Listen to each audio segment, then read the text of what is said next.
Өнөөдрийн бичлэгдээр эрүүл мэнд гоо сайхан бие галбир гэсэн энэ гурван зүйлийг гурвуулангийн сайхнаар нь авч үлдэх нэг аргыг танилцуулах болно.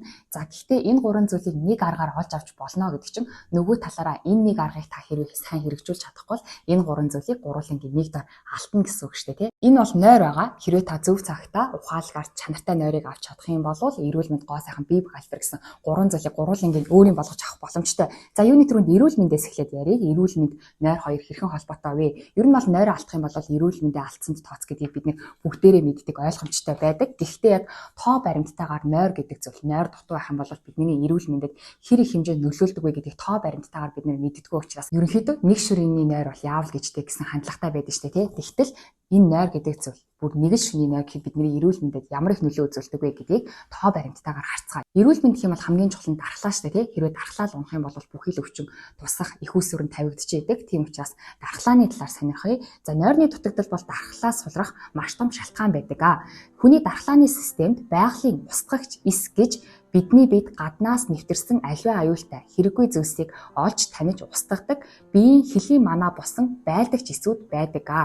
Биеийн дотор маань байгалийн устгагч эс гэж байдаг юм байна. Тэгээд ямар нэгэн хортой бодис бидний бие рүү орж ирэх ч юм уу, ямар нэгэн вирус бидний бие рүү орж ирэх юм бол байгалийн устгагч эс маань тэр гадны биетийг олоод устгадаг ийм эсүүд байдаг юм байна. Өөрөөр хэлбэл бидний биеийн дотор байгаа энэ байгалийн устгагч эс маань сайн ажиллаж явах тусам бидний дархлаа сайн байгаад янз бүрийн өвчин эмгэг тусахгүй гэсэн. За тэгвэл үүнд нойр хэрхэн нөлөөлөх вэ гэсэн чинь нэг шүний нойр биш.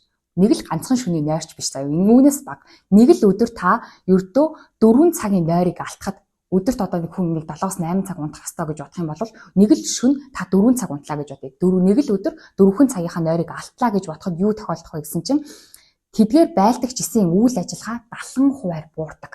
Бүхэл бүтэн 70%. Бид нэр угаасаа л нойр дутуу байх юм бол эрүүл мэндэд муу гэдгийг бүгдээрээ мэднэ. За гэхдээ нэг шөнийн нойрынхоо ердөө 4 нэг өдөр бүтэн нэг шөнө зүгээр сэрүүн байх ч биш. Зүгээр л нэг өдөр 4 цагийнхаа нойрыг алтхад байлдагч эсүүд буюу бидний дархлааны тэр хэрэгтэй эсүүдийн үйл ажиллагаа 70% буурдаг. Бүхэл бүтэн 70%. За тэгвэл энэ 70% буурснараа юу тохиолдож болох вэ гэсэн чинь за жишээ нь хаврын улирал те ердөө ганцхан цагийн нойр алтхад одоо яг хавар цаг болж штэ тий. Ганцхан цагийн нойр алтхад дараа өдөр нь зүрхний шигтээс болох эрсдлийг 24% нэмэгдүүлдэг.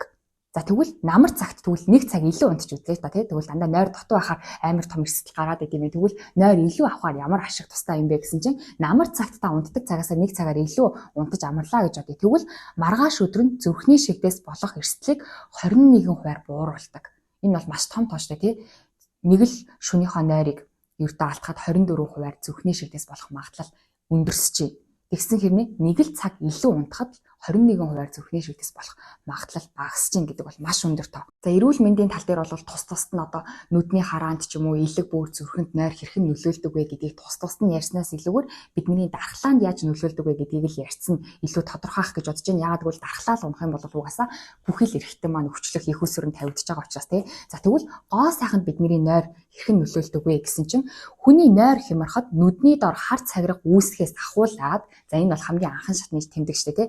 Нүдний доор ингэж хар цагираг үүсдэг гоо сайхан нөлөөлөхөд за үүнээс ахуулаад маш олон хор уршиг илрэн гарч ирдэг За мэдээж тэгвэл жишээ нь яг тоо баримттай яриул те 5 хоногийн турш өдөрт 6 цаг хүрэхгүй хугацаагаар унтуулахад нүүрэн дүүсэх нарийн хялгсан үрчлээний хэмжээ 45% нэмэгддэг. 5 өдөр дараалал та 6 цаг хүрэхгүй 6 цагаас бага нэг 5 цаг гарна ч юм уу 5 өдрийн турш тэгэл унтахад таны нүүрэн дэх хялгсан үрчлээсний хэмжээ 45% нэмэгддэг. Тэгвэл энэ 45% гарч ирсэн хялгсан үрчлэгийг арилгахын тулд ямар их мөнгө зарцуулах вэ, цаг хугацааг зарцуулах вэ те. Тэгэхээр одоо шүн нойроо хасаад одоо нүүрнийхээ үрчлэгийг яаж багасгах вэ, арьсаа яаж гоё арчлах вэ гэсэн шүн нойроо хасаад тийм бичлэг үүсгэх нь бол бүр эсрэгээрээ таны арьсыг бол аимшигтайгаар хөгшрүүлэх зүйл ах нь шүү дээ тий. Тэгэхээр 5 хоногийн туршил та 6 цагаас бага унтах юм бол нүүрний чи хялгасан үрчлээ 45% нэмэгдэн гинэ аимшигтай томтоо. За мөн нөсөө тол бүүсгэх нь 15%, улаалт нь 10% ихсдэг. Тийм учраас нойр бол таны гоо сайхны үнгүү салаан юм аа. Хэрвээ арьсаа гоё олгоё гэх юм бол үнтэй гоё салаанд очих биш нойроо сайн авах нэ. Нойр бол хамгийн чанартай, хамгийн өндөр зэрэглэлийн гоо сайхны үнгүү салаан юм аа гэсэн байна. За тэгвэл нойр бас бие галбирт бидний бие галбирт хэрхэн нөлөөлдөг вэ гэсэн чинь ерөнхийдөө бол хэрвээ нойр дотоо хандвал бид нэр үлсгэлэнгийн мэдрэмж авдаг шүү дээ, тийм идээлээдэг тэгсээр үлссэн мэдрэмж аваад дахин идээлээдэг. Тэгтэл яг энэ ном дээр биш өөр ном дээр гарч ирсэн юм а. Бид нэг ингээд үлссэн мэдрэмж хэрвээ таны ходоод чинь хэрвээ хоосон байвал мэдээж үлссэн мэдрэмж төрнө. Гэхдээ ходоодын дотор чинь дүүрэн юмтай та хоол идсэн. Тэгээ ходоод чинь дүүрэн хэрнээ хэрвээ та өлсөд авах юм бол тэр чинь өөр ямар нэгэн зүйл дутагдж байгаа юм гинэ. Жишээ нь одоо та нойр дутуу байлаа гэж бодох юм бол танд бас өсөглөн мэдрэмж төрнө. Юм идмэр санагдана. Нойр дутуу байтал. За мөн дээрэс нь бүр хайр, сэтгэл зүйн тал дээр ч гэсэн тий хайр юм уу анхаарал халамж дутагдсан үед ч гэсэн хүнд өсөглөн мэдрэмж төрдөг гинэ. Тэгэхээр тань хоолноос гадна өөр ямар нэгэн зүйл дутагдаад ах юм бол тэр чинь яг адилхан өссөн мэдрэмж төрөөд идэг. Тэгэхээр одоо зарим хүмүүс нөө сэтгэл санааны хямралд орохоор айгүй юм идээд идэг ч юм уу тий хэнийг үнийг санахаараа бас юм идээд идэг. Нойр дутуу болохоор идээд идэг. Тэр нь ерөөсөө таны гидс чинь хоосон болохоор биш өөр ямар нэгэн зүйл дутагдж байна гэсэн. Тэгэхээр тэр дутагдж байгаа өсөглөнгийн мэдрэмж төрөх үед шалтгаан нь юу вэ гэдгийг мэдэхгүйгээр идээл ах юм бол та бол бүр бие галбар маань бидний байхгүй болно гэсэн үг шүү дээ. Тэгэхээр тэрний нэг том шалтгаан бол хэрвээ таны нойр дутуу байх юм бол бас тань өсөглөнгийн мэдрэмж төрнө. Нойрноос гадна бас хоол чухал. Бид нэг хоол идээд юм. Гэхдээ тэр хоолноос хэрэгтэй шин тэжээлээ авахгүй бол дахин өсөд шүү дээ. Угаасаа бидний ингээд бие ингээд одоо хөдлөж ажиллахад чинь биднэрт энерги хэрэгтэй шүү дээ. Тэгэхээр тэр хоолноосоо бид нэр энерги авч яадаг. Тэгтэл бид нэр ямар ч шин тэжээлгүй хоол идэх юм бол одоо нарийн гидс болон бүдүүн гидс энэ ходоод хоол боловсруулах эргэтэн тогтолцоо маань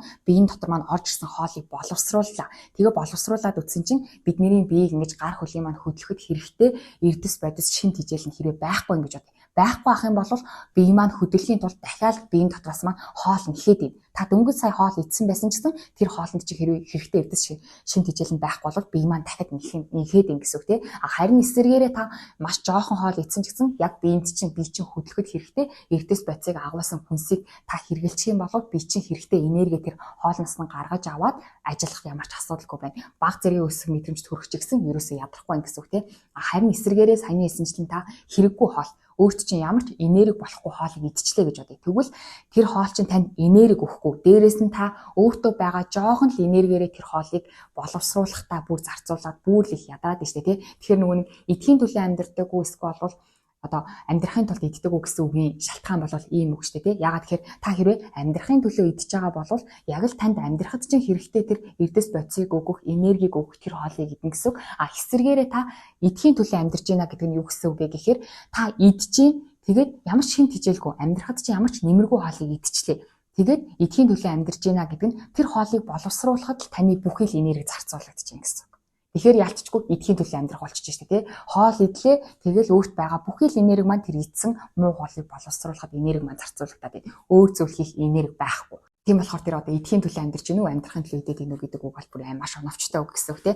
За буцаад гол сэдвлүүг орох юм бол нойр бидний бие галбирт хэрэг нөлөөлдөг вэ гэхээр энэ ном дээр гарч илээ. Хүн ер нь бол сэрүүн байх хугацаанд бол байнга үхчихийд гинэ. Ямар нэгэн эд эсээрээ байнга л баг зэрэг жоохон үхэл рүүгээ ойртож үхчихийдэг. Ярьж байгаа ч гэсэн хөдөлж байгаа ч гэсэн энерги зарж идэг, байнга л хөгширж идэг. Харин эсэргээрээ унтаж байхдаа дахин төлжж идэг, залуужж байдаг. Тийм учраас хэрвээ та бие галбираа гоё болгоё гэж бодож байгаа юм бол яг зөв цагтаа ухаалгаар чанартай нойрыг авах хэрэгтэй. Сэрүүн байна гэдэг чинь та бол үхчихэж байгаа хэрэг. Тийм учраас тэр өдөржингөө ингээд идэвхтэй хөдлөөд ажилласан учраас тэрийг буцаж нөхөж олохын тулд унтах хэрэгтэй. За унтахдаа гэхдээ олон цагаар унтахаас гадна чанартай нойрыг авах хэрэгтэй шүү дээ тий. За тэгвэл чанартай нойрыг яаж авах вэ талаар ярилцъя. Сая бол бид нойр дутагдсанаараа биднэрт маш их хорт нөлөөтэй байна гэдгийг ярилцлаа. Гэхдээ за тэгвэл биднэрт нойр хэрэгтэй. Гэхдээ яг унтах гэхээр нойр хүрэхгүй байна ч юм уу. Нойр маань бүр ингээд солигдоод би оройн цагаар унтахгүй байгаад бүр дадал зуршил болцсон гэсэн хүмүүст тэгвэл яах ёстой вэ талаар одоо ярилцъя тийм ээ. За хамгийн түрүүнд бол эхлээд нойроо сайжруулахын тулд энэ ном дээр 21 аргыг танилцуулсан байдаг. Тэрнээс нь хамгийн чухлуудын өнөөдрийн бичлэг дээр ярина. За нэгдүгээр эхлээд хамгийн түрүүнд нойрыг сайжруулахын тулд нэгдэх арга нь юу вэ гэсэн чинь та нойрыг харах өнцгөө өөрчлөх хэрэгтэй буюу нойрыг хандах хандлага өөрчлөх хэрэгтэй гинэ. Яагад бол бидний үг, үйлдэл, бодол бол ерөөсөө хандлагад маань захирагдаж байдаг. Хэрвээ та нойрыг одоо хэрэггүй зүйл гэж бодох юм бол угаасаа та унтчих та шал хэрэггүй цагаа үрчлээ гэж бодно. Харин эсвэргээрээ нойр бол миний маш том хөрөнгө оруулалт бөгөөд нойроор дамжуулаад би эрүүл мэнд гоо сайхан амжилтын амжилт бүх зүйлийг би нойроор дамжуулаад олж авах боломжтой. Нойр бол маш том хөрөнгө оруулалт гэж бодох юм бол та унтаж байхдаа ерөөсөө стресстгүйгээр маш гоё тайван унтах юм байна. Тийм учраас сайн нойр авахын тулд нэгдүгээр алхам нь нойрыг харах өнцгөө өөрчлөх хэрэгтэй. Нойр бол ерөөсөө танд маш хэрэгтэй, чухал хөрөнгө оруулалт. Энэ ерөөсөө цагийн гарц биш гинэ. За хоёр дахь нь бол та сайн нойрсохын тулд нарны гэрлийг, яг байгалийн нарны гэрлийг маш сайн авч явах хэрэгтэй гинэ.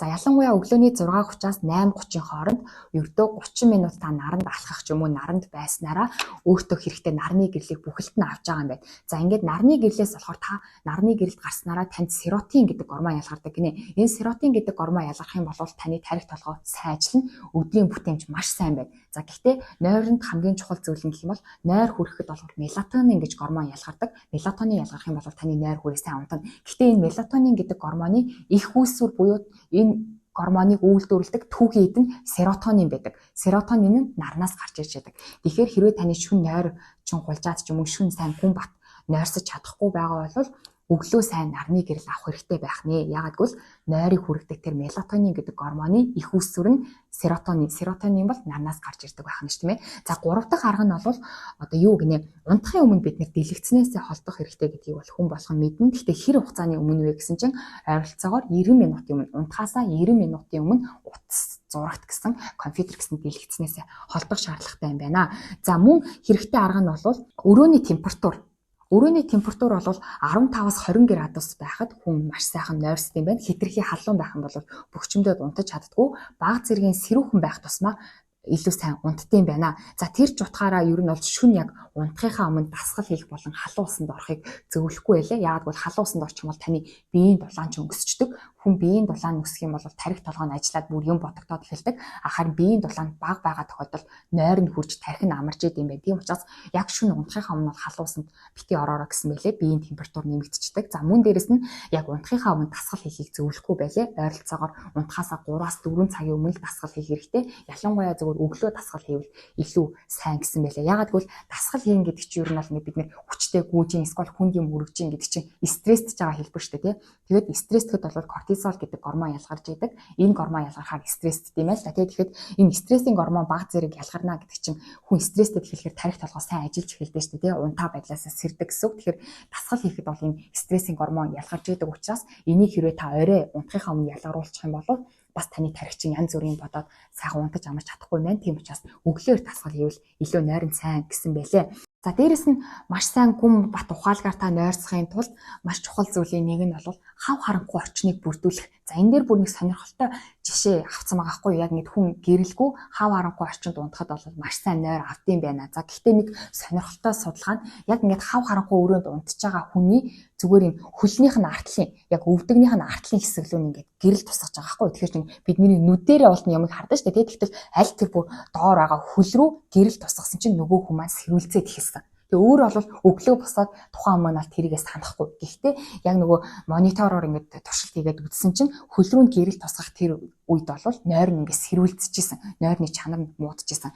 Тэгэхээр зүгээр хөл рүү маань гэрэл тусгаад л бидний бие бол автоматар нойр маань сэрэгжээдэг байх нь шүү дээ, тий. Тийм учраас аль болохоор шүн бол аль болохоор л хав харанхуй орчныг бүрдүүлэх нь таны нойрны чанарт сайн байгаа. Тэгээд ер нь бол зузаан хөшгөтэй байвал сайн гэсэн үг. Тэгээд өглөө сэрэнгүүтээ хөшгөө нээх хэрэгтэй. Тэгэх юм бол нарны гэрэл автоматар орж ирээд бидний нойр угаасаа гэрэлд эмзэг нарны гэрэл нэрлийг авах бол угаасаа бидний бие сэргэж байдаг учраас нарны гэрлийг автоматар та шууд өглөө сэрэнгүүтээ л хөшгөө онгоолчих юм бол нарны гэрэл тусаад яаж босноо гэж зоохгүйгээр нарны гэрэл чинь аажмаар таныг сэрээгээд маш гоё сэргээгээр босно гэсэн үг. Тэгэхээр шөнө орой унтахтаа бол аль болохоор тас харанхуй орчныг бүрдүүлнэ. Тэгээд өглөө сэрэнгүүтээ хөшгөө онгоолоод гэрлийг оруулах нэ. За шөнийн нойрыг сайжруулах, ухаалаг гоё чанартай нойр авах хамгийн сүүлийн супер арга бол эрт босох. Эрт босох юм бол мэдээж орой эрт нойр хүрэх болно, тий. Өглөө дандаа л оройтож босоод ах юм бол мэдээж орой нойр хүрэхгүй. Тийм учраас бас эхний ээлжинд та шөнө эрт унтдаг болохын тулд эхний ээлжинд хүчээр бас хэд өдөр өглөө босчих юм бол орой нойр хүрээд эхлэх болно. За энэ ухаалаг нойрсох номын бас нэг гоё давуу тал нь гэх юм бол нойроо сайжруулах 14 хоногийн хөтөлбөр энэ номных нь арын хэсэгт нь байлээ. Тэгэхээр та 14 хоногийн турш саяны аргуудыг яг амьдрал дээрээ хэрэгжүүлээд нойроо сайжруулахын тулд яах ёстой вэ гэсэн хөтөлбөрийн аргууд нь ард талд нь бичсэн байгаа юм билээ. Тэгээд та өнөөдөр яг би хэдэн цагт унтсан, өглөө хэдэн цагт сэрсэн, нойр унтахад би хаад маань ямар байсан бэ гэдгээ тэмдэглээд 14 хоногийн дотор нойроо сайжруулах ийм хөтөлбөр багтцсан юм байлээ. За тэгээд өнөөдрийн бичлэг дээр эрүүл мэнд гоо сайхан бие галбир гэсэн энэ гурван зүйлээ сайхан найран хадгалахын тулд ухаалаг нойрсох хэрэгтэй. Тэгээ ухаалаг нойрсохын тулд яах ёстой вэ гэсэн энэ ном дээр гарсан аргуудаас хамгийн шилхийг нь түүгээд товчлон ярьлаа. Тэгээд дараагийн бичлэгээр уулзъя баяр таа.